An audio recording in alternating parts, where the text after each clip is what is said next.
अनमोल वचन अखिल भारतीय संत मत सत्संग के संस्थापक और गृहस्थ में आनंद योग के जनक परम संत महात्मा परम पूज्य श्री यशपाल जी महाराज अर्थात परम पूज्य भाई साहब जी द्वारा प्रतिपादित इन अनमोल वचनों का पालन करना अति आवश्यक है। ये वचन हमारी गृहस्थ आध्यात्मिक साधना के लिए मूलभूत सिद्धांत हैं, जो इस प्रकार हैं। हम दुनिया की हर चीज की कीमत आंकते हैं, अपने मानव जीवन की कीमत भी जाने व परमात्मा की प्राप्ति हेतु साधना करें। मनुष्य योनि एक उपहार है, इसीलिए परमात्मा को धन्यवाद देते हुए आधा घंटा प्रातःकाल, आधा घंटा सायंकाल पूजा अवश्य करें। सत्संग, सतनाम व सद्गुरु को प्राथमिकता देते हुए इसी के आधार पर ध्यान योगाभ्यास अवश्य करें व गृहस्थ के कार्यों को परमात्मा का कार्य समझकर उसी की याद में संपन्न करें। हर समय ये ध्यान रहे कि गुरु कृपा द्वारा परमात्मा की पवित्र सत्ता का हमारी आत्मा में वास है, अतः मन में निरंतर अपने इष्ट देव का जाप करें। मान सम्मान की इच्छा ना करें व अपमान से दुखी न हो। परमात्मा के अतिरिक्त किसी और का भय न करें। दूसरों की बुराई न करें, न सुने, सत्य व मधुर बोलें, अश्लील शब्द मुंह से ना निकालें, सभी से नम्रतापूर्ण व सुंदर व्यवहार करें। धर्म पत्नी के अतिरिक्त अपने से बड़ी से माता जैसा, बराबर की से बहन जैसा व छोटी से पुत्री जैसा व्यवहार करें। सांसारिक जीवन यापन की आवश्यकताएं अंतहीन है, इसलिए अधिक से अधिक समय सत्संग में व धन परोपकार में खर्च करें। याद रखें, न स्त्री माया है, न धन दौलत, न ही परिवार। माया वह है जो हृदय को परमात्मा से दूर हटा दे। अतः निरंतर सत्संग और सद्गुरु की शरण में रहने का प्रयास करें। भोजन अपने इष्ट को अर्पण कर प्रसाद रूप में परमात्मा की याद में करें। रात्रि में सोने से पहले अच्छे बुरे कार्यों का आत्मनिरीक्षण कर उसका समुचित पश्चाताप करते हुए ध्यान करें व प्रभु की गहरी याद में ही विश्राम करें। परमात्मा तू ही है, तेरी इच्छा पूर्ण हो।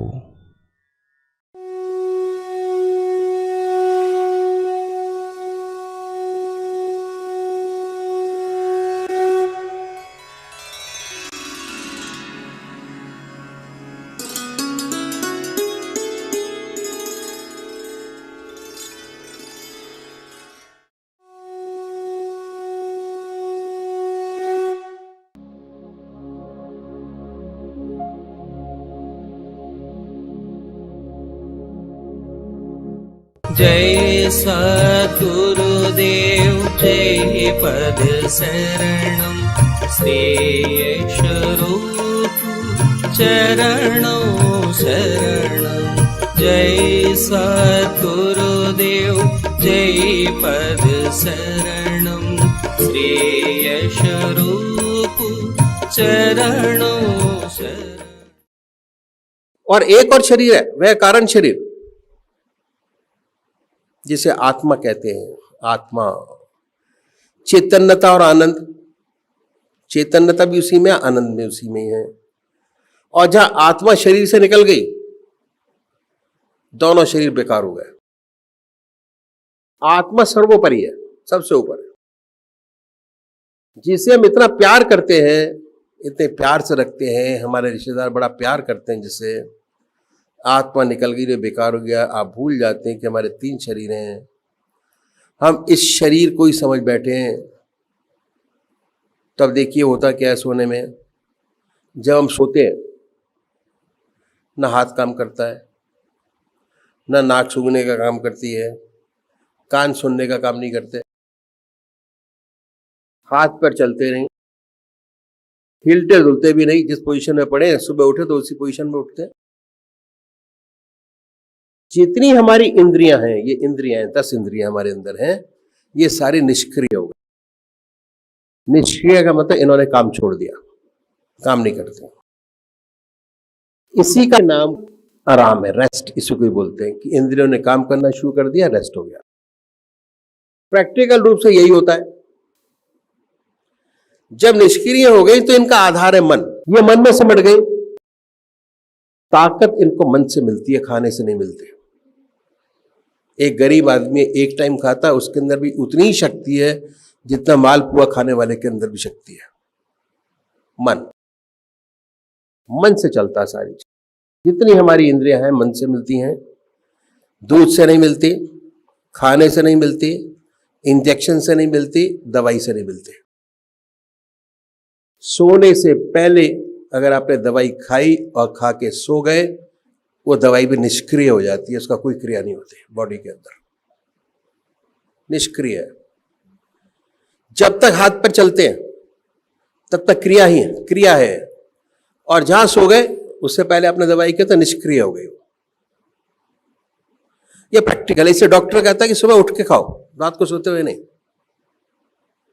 खाने से पहले आधा घंटा खाओ जिससे कि उसका इफेक्ट आ जाए। ये नहीं कहता कि सोने से पहले खा के सो जाओ। ये हमारे शरीर की बनावट है। तो ये इंद्रियां मन में सिमट गई और जब आप सुबह उठे तो बिल्कुल प्रफुल्लित महसूस करते हैं। काम करने की आपके अंदर शक्ति है, ताकत है। यदि ना सोएं तो दिन भर जम्बाई लेते रहेंगे। कहते भाई आज तो नींद नहीं आई, काम नहीं हो पाएगा, आज नहीं चलते, शरीर में थकान वैसी मौजूद है, कुछ काम नहीं होता। तो सोना बहुत जरूरी है। हमने देखा इस शरीर को आराम देना बहुत जरूरी है, सुलाना, रेस्ट देना। उसके बाद क्या हुआ, इसको तो रेस्ट दे दिया। ऐसे ही हमारा सूक्ष्म शरीर है, मन बुद्धि चित्त और अहंकार, जिससे हम सोच विचार का काम करते हैं। हमारा काम सोच विचार का वो करता है। इसको भी नींद देना बहुत आवश्यक है। हमारे ऋषियों ने, मैं ऋषियों ने इस बात को जाना, इसलिए उन्होंने कहा कि आधा घंटा सुबह और आधा घंटा सायंकाल भगवान की आराधना करो, पूजा करो, मेडिटेट करो, ध्यान करो। ध्यान, अगर आप परमात्मा की पूजा करेंगे तो भगवान में चित्त एकाग्र होगा, कंसंट्रेशन ऑफ माइंड, ध्यान की स्थिति पैदा होगी, चित्त निरोधक अवस्था पैदा होगी, अपने आप आ जाएगी।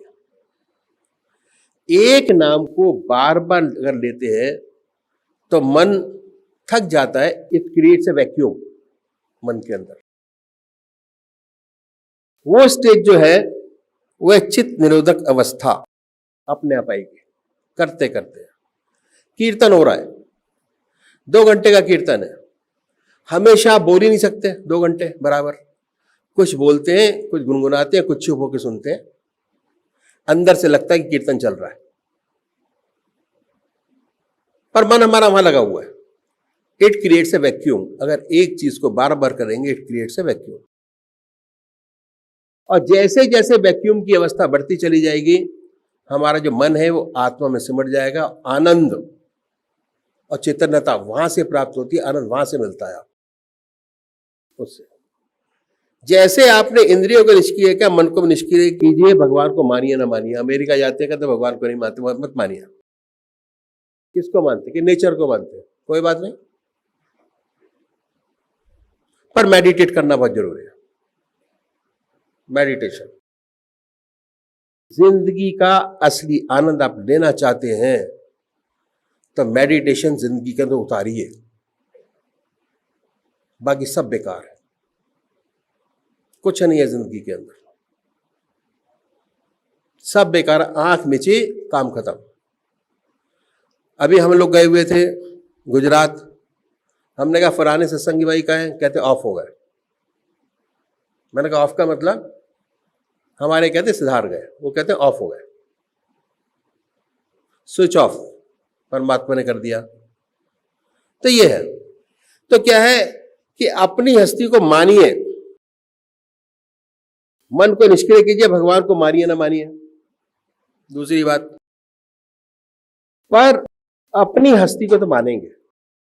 आपकी हस्ती है, आपका एग्जिस्टेंस है, आपके हाथ है, पैर है, मन है, आत्मा है, सब आपके अंदर समाया हुआ है। इसका सच्चा डेवलपमेंट करना हमारा फर्ज है।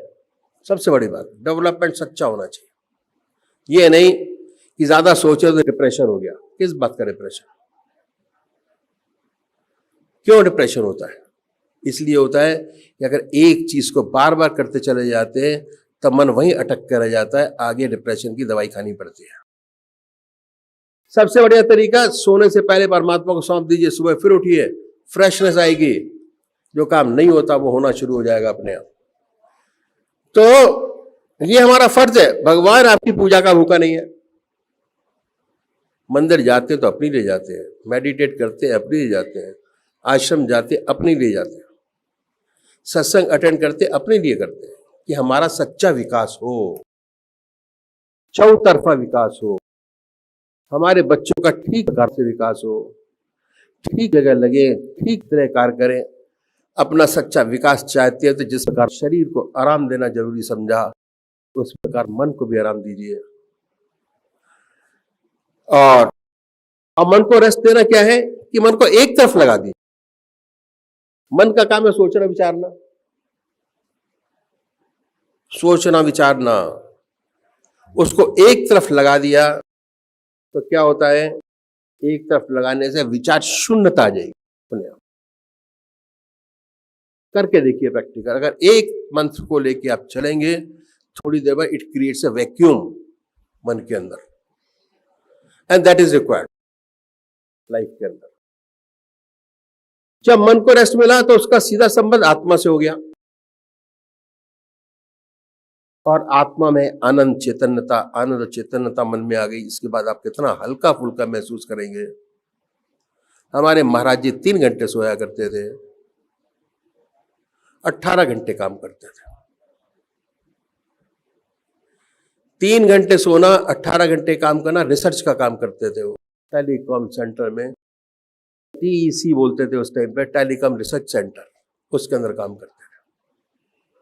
कंसंट्रेशन ऑफ माइंड, एक एक चीज को इतनी बारीकी से हर चीज को देखते थे कि आप दंग रह जाएंगे। आप भी करते हैं, फौजी लोग सब बारीकी से काम चलता है, ऊपर से नहीं चलता।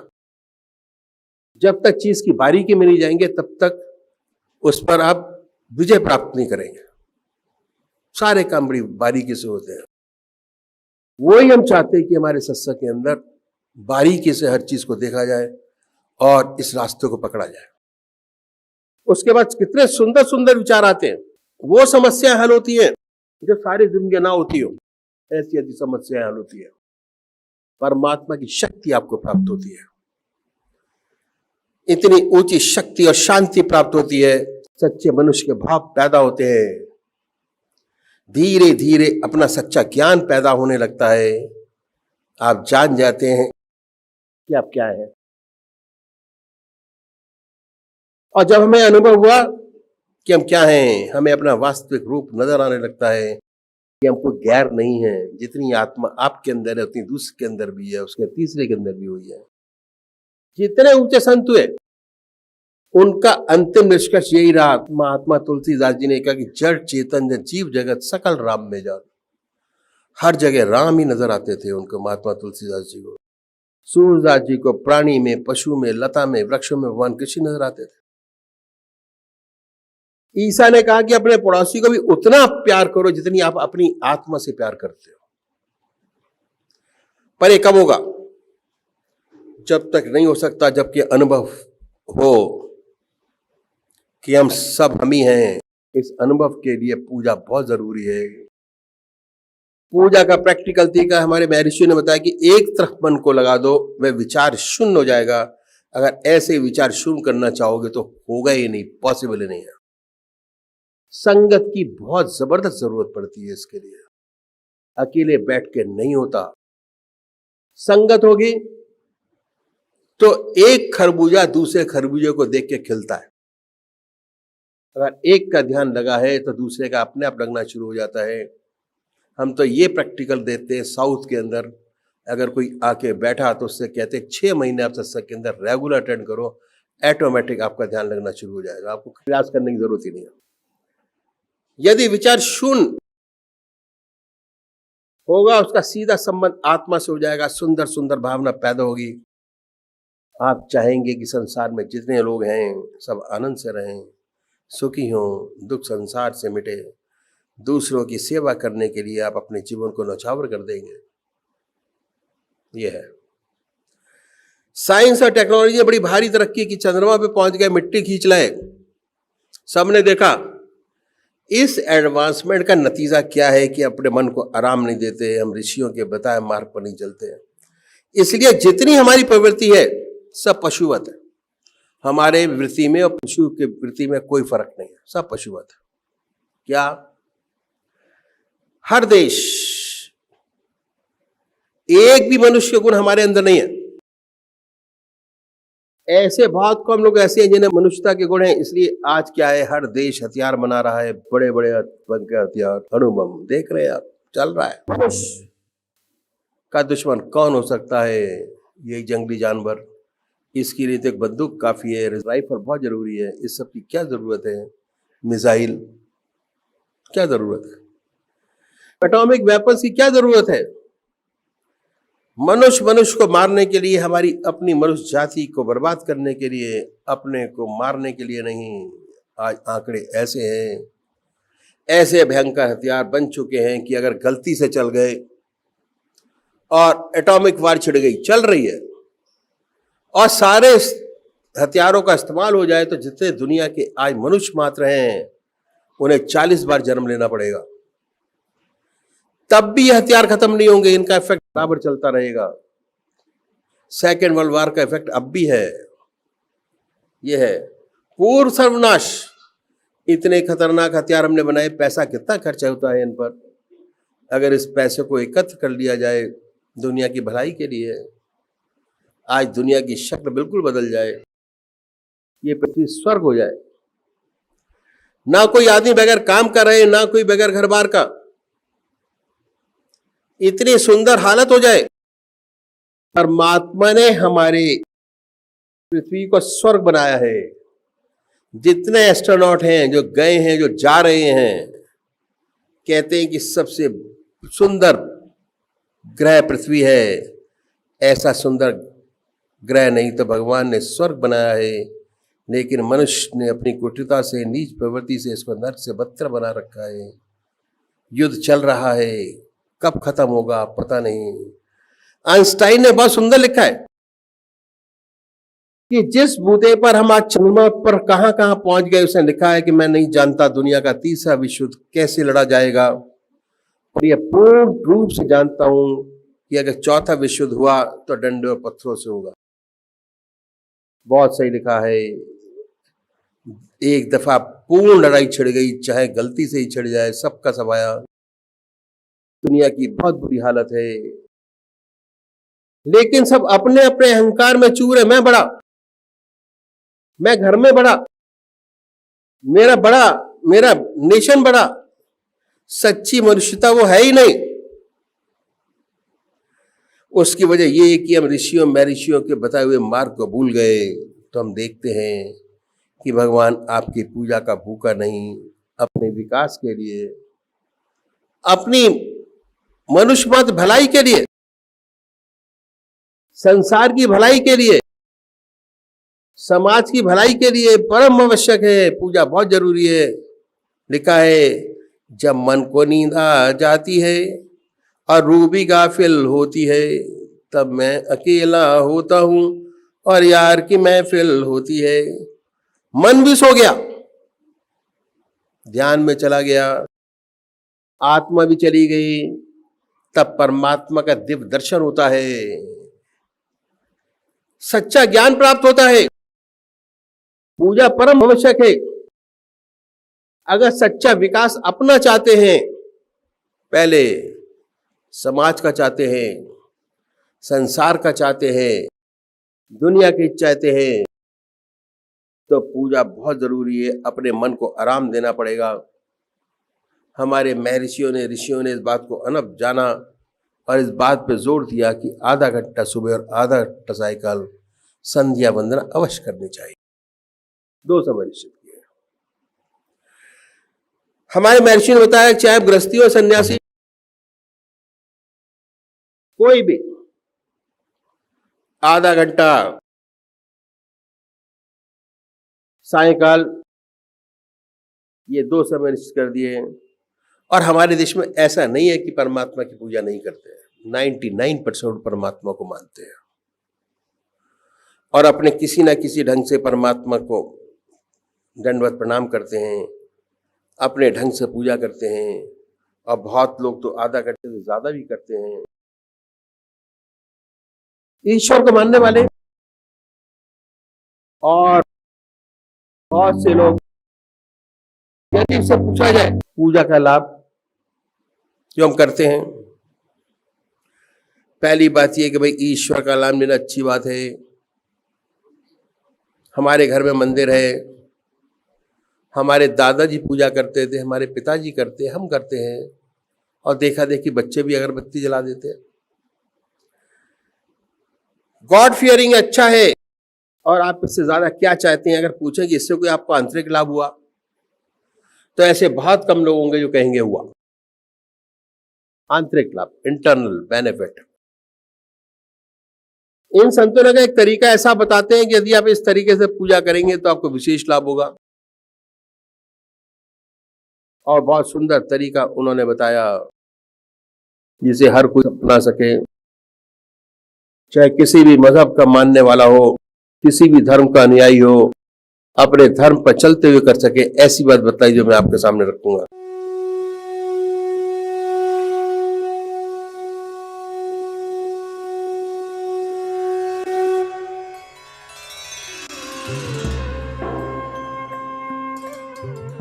ध्यान योग के कार्यक्रम आनंद योग से निशुल्क जुड़ने के लिए संपर्क करें 9810239677।